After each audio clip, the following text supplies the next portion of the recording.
নিশ selection class 4 আজকের ভিডিওতে আমরা জানার চেষ্টা করব কোন স্ট্র্যাটেজি অথবা কোন ফর্মুলা ফলো করে আমরা বিজনেসের আইডিয়া অথবা বিজনেস নিশ সিলেক্ট করতে পারি সেটা নিয়ে আমাদের আজকের ভিডিও। আমরা একটু খেয়াল করতে পারি অথবা লক্ষ্য করতে পারি কোন ইন্ডাস্ট্রি অথবা কোন সেক্টরে আমাদের ডোমেইন নলেজ আছে সেটার উপর বেস করে অথবা সেটার আশেপাশে কোনো কনসেপ্ট বা টপিক নিয়ে আমরা বিজনেস দাঁড় করাতে পারি কি না তা নিয়ে চেষ্টা করা। যদি আমরা একটা এক্সাম্পল দিই তাহলে সেটা হতে পারে এমন যে আমার রিসেন্ট টাইমে একটা আইডিয়া আসলো স্টুডেন্টদের জন্য, মানে যারা বাংলাদেশ থেকে বিদেশে উচ্চশিক্ষার জন্য যেতে চায় তাদেরকে টার্গেট করে একটা ইবুক লিখতে। তো এখন শেয়ার করি সেই কনসেপ্ট আমার মাথায় কীভাবে আসলো। সেটা হলো, আমি একজন থাম্বনেল ডিজাইনার।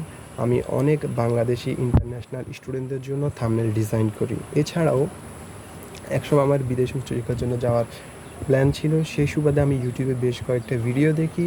তো সব কিছু মিলাই আমার মাথায় আলহামদুলিল্লাহ ভালো আইডিয়া আছে বাংলাদেশ থেকে বিদেশে কীভাবে উচ্চশিক্ষার জন্য যেতে হয়।